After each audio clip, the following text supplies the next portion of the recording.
Welcome back to another Mobilitics tier list video for low-elo. This time we're diving into patch 12.15 and all the shifts and tweaks and changes coming into the game this week. And of course those other updates from the last week or two. Don't forget, if you want to see these in more detail, you can check out the full low and high elo tier lists over on our website and our desktop app by clicking the link in the description below. Over there you can also find tons of stats, builds, guides, combos and lots more for each and every single champion, so don't miss out. Now let's start off with that top lane as usual then, and in the god tier we have Darius and Shen. In the S tier we've got Poppy, Garen, Wukong, Ornn, Mordekaiser, Olaf and Aatrox. Kayle, Gwen, Nasus and Dr. Mundo all move into the B tier. Akshan drops out of S into A, and Malphite and Cho'Gath are going to take a place off screen in that C tier for now, as they just haven't been as popular or successful recently. Renekton moves back into the B tier, and Shyvana and Kled also move into the A tier. So Shen really has come back into the fray recently. Now this guy has always been a really consistent pick throughout most ranks, but definitely so in low elo. He's a brilliant duelist, he's got fantastic setup for ganks and fights, and he has that global ultimate which can really influence games so easily by just pressing one button. Even in those harder lanes, you can just use your ult, save your teammates, get a few kills or assists, go back to your top lane, and actually have a chance at then winning those matchups because of the lead and the gold you brought back to them. Shen doesn't really have a weak point in his game, he's pretty good throughout, and he scales really well too. He actually becomes a really good duelist in side lanes later on, and then of course he can use his ultimate to get to those big Baron and Dragon fights. To top all of this off though, Shen is pretty damn easy to play. The only tricky thing you have to learn is the management of your W to block those big basic attacks and empowered auto attacks, and as long as you can do your flash taunt or taunt flash, then you're good to go. So last week we moved Aatrox up to the S tier, and ever since those minor buffs, which actually we thought were nerfs, he's been a little bit broken. So what they did is they nerfed his healing throughout the later stages of the game, but they actually buffed his health in his early game. This has basically made him a lot stronger in the lane phase. He's a bit more of a bully now, he's harder to kill, and if the player behind him is good enough, he can actually easily 1v2 once he's got that ultimate. Aatrox is one of the hardest champions in the game to beat when he's fed right now, especially if you don't have the comp to deal with him well enough, with not much CC and anti-heal for example. If you don't group up and take him down together with a lot of crowd control, he can honestly kill everybody, especially if he's super fed. If you give him a couple of those empowered dragons now too, it can be a bit brutal to play against. So if you haven't tried Aatrox yet and he's your kind of champion, you should definitely give him a go this patch. Then we're also going to have to talk about Poppy. She is in a fantastic spot right now in both the top and the jungle, across all ranks too. She just brings a lot to the table in the form of her disruption, durability, and basically just crowd control. She's really good at playing weak side when she's getting lots of attention from the enemy jungler, but she's also really good herself at setting up ganks, good in 2v2s, good at roaming, good at snowballing, good at diving, good at getting dived. Everything else kind of explains itself. Poppy, again, like Shen, doesn't really have any weak periods in the game. She scales fantastically well. She's really good against the majority of team comps, especially those with high mobility though. And yeah, she's basically just a really consistent pick to go for in that top lane, and she's just having a really good time with a very high win rate. So let's move into the jungle now, and in the god tier we have Fiddlesticks and Janna. In the S tier we have Warwick, Zac, Trundle, Master Yi, Amumu, Rammus and Volibear. Yes, the big bad bear moves back into the S tier after still being very strong even after those recent nerfs. Jarvan and Olaf also move into the A tier after seeing a bit of an improvement overall in the last few weeks, Jarvan especially so after those buffs actually did make him increase in his win rate by just over 1.5%. Shyvana moves down from S to A, Sejuani, Mordekaiser and Echo move from A to B, mainly due to their lower play rate, and Hecarim, Nidalee and Xin Zhao all move down into the C tier. So Fiddlesticks is probably one of the best junglers in the game right now across the majority of ranks. As long as you understand how to juggle multiple camps, how to clear efficiently on him, and get around the map quickly without losing too much tempo, Fiddlesticks gets level 6 and just wins most games. His ultimate is so strong that a game is never over unless he is genuinely turbo-inting with Moby Boots and Zeals. As long as he keeps farming and he keeps using that ultimate when he can, he's always going to be effective, and I've seen so many Fiddlestickses get behind and still win just because of how broken that ultimate is, especially in solo queue where people just don't respect it enough. Whether you're silver, gold or diamond, Fiddlesticks is a fantastic pick. He's got ridiculous amounts of crowd control. If you don't have your own crowd control, you can't actually kill him because of that drain. He's got silences, he's got fears, and all of this means that his ganks are good enough from the get-go.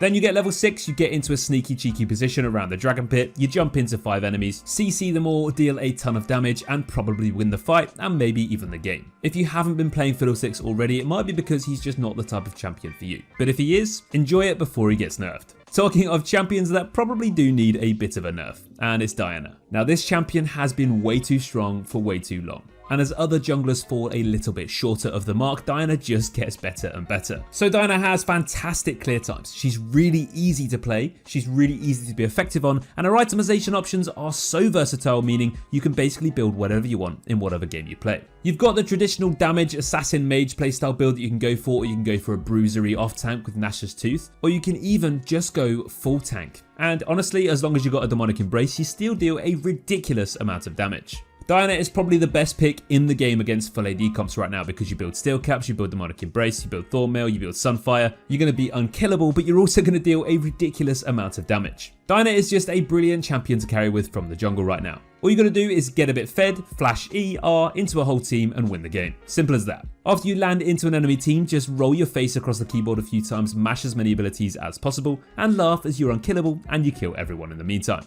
Let's jump into the mid lane now, and in the god tier we have Swain. In the S tier though we have Anivia, Vex, Ahri, Victor, Zilean, Diana and Sylas. Galio, Zed and Taliyah move up into the A tier, and Veigar and Kassadin move out of the S tier to join them. Seraphine, Pantheon, Malzahar, Kayle and Lux move from A to B, and Lissandra moves down into the C tier. Lissandra still can be very good in the right team comps, but in the majority of games she just isn't having the best time at the moment.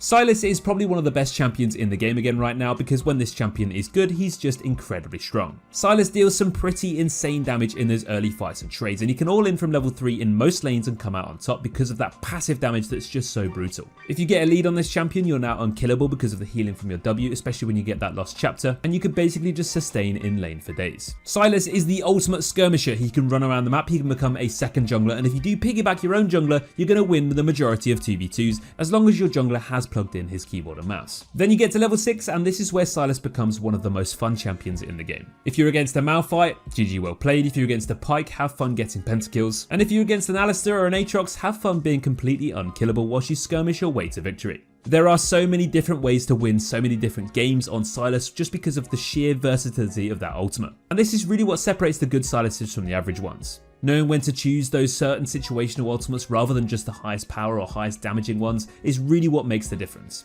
And whether you're low elo, high elo or somewhere in the middle, Sylas is just a top mid lane pick to go for. And for some reason, probably one of the best blind pickable ones too, despite having some pretty obvious weaknesses. Zed is the next champion to talk about, and he's getting a few minor buffs this patch. Zed has always been one of the fan favourites in the mid lane. He's a really enjoyable champion to play, but those mage players probably won't agree with me. Despite Zed not being as dominant and as blatantly OP as he has been in the past, still boasts a ridiculously impressive ban rate. So many players just either don't know or don't want to play against him. And it's kind of understandable because good Zed players are pretty terrifying. If you know how to juke around with that mobility, how to burst people down with your WEQ combo, and of course your ultimate, Zed will always be a top pick to go for in the mid lane. With a few buffs coming in too, he's only going to get stronger, so if you do enjoy him, now's the time to revisit him again.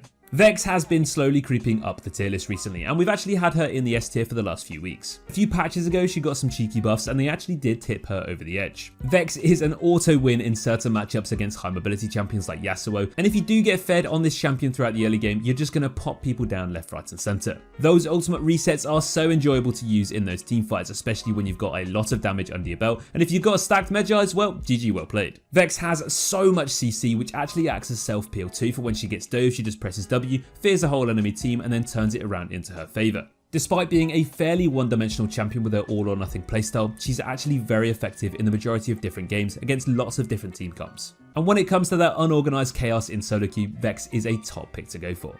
Now let's move down into that bottom lane, and in the S tier we have Jhin, Twitch and Sivir. Draven moves up into the A tier, as although he's pretty difficult to play, he's just so strong right now that he's still also effective in low ranks too. Seraphine and Vayne move down from S to A, Ezreal moves down into the B tier, and Ziggs moves down into the C tier after really dropping off in popularity in recent patches. So as we mentioned, Draven is just absolutely bossing it right now. The higher rank you go, the more this champion gets banned. And for very good reason, because those talented Draven players are dealing a ridiculous amount of damage and winning a hell of a lot of games right now. One of the main reasons why Draven is just so busted is because of that snowballing passive. As long as you can farm up well and catch those axes and cash in before you die, you can get some ridiculous power spikes super early on. Then you just press your W, run towards a squishy immobile carry or support, one-shot them a few times, start snowballing, and then aim to complete your full item build by the 20-minute mark. Seriously, you may think I'm joking, but this is actually achievable with just how much gold you get from your passive. As long as you know how to position yourself correctly, Draven is an absolute monster in the right hands. The only reason he's not in the S tier for low elo is because his win rate just isn't quite as insane as it is in high elo. But if you are good enough, you can pull him off and you can get to grips with his mechanics. You really can use this guy as a free ticket to high elo.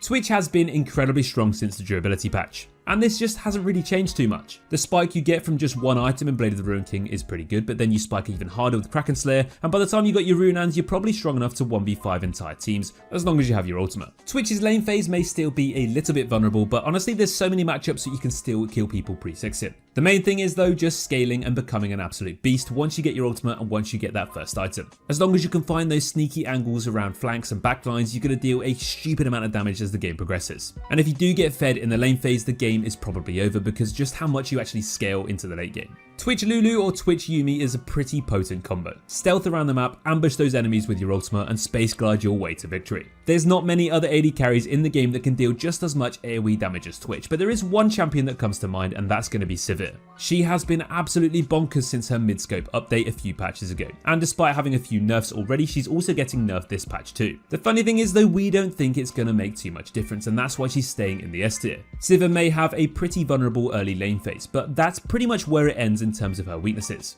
The longer the game goes on, the more damage you deal with your ricochet and your Q, and you can genuinely 1v5 teamfights if you play around your cooldowns, your ultimate movement speed, and your spell shield well enough. This sheer amount of AoE damage you deal in teamfights with your Q and W is unrivaled, and you're just going to absolutely melt people without even realizing. As long as you can attack move, you can move around, you can position yourself correctly, you're going to have a hell of a lot of fun and a huge amount of success playing Sivir at the moment. Sivir has a lot of good matchups, not too many really bad ones. She scales really well, she has a fantastic time in the majority of team comps and games, and honestly, she's probably the most consistent AD carry to go for right now. And to top all of that off, she's also pretty easy to play.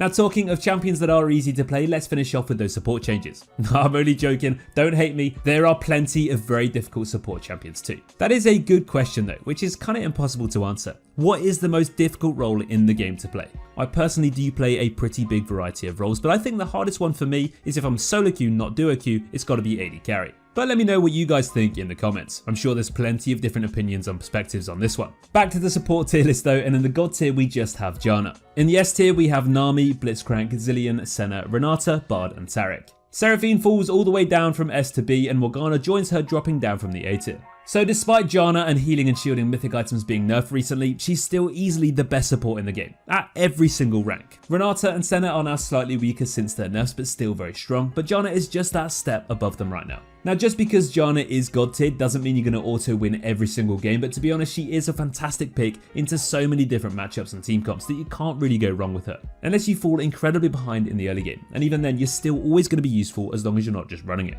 Janna packs so much utility in her kit, and after a few levels and items, this only becomes stronger and more effective. She makes aggressive AD carries like Draven deal some insane damage with those shields, but she also gives all types of AD carries a huge selection of peeling and protection as the game progresses. Her ultimate not only allows her to disengage from those hard engaging diving champions, but also provides insane AoE healing to all of her allies. I'm sure you'll all understand just how good Janna is, so if you enjoy her, don't stop playing her anytime soon.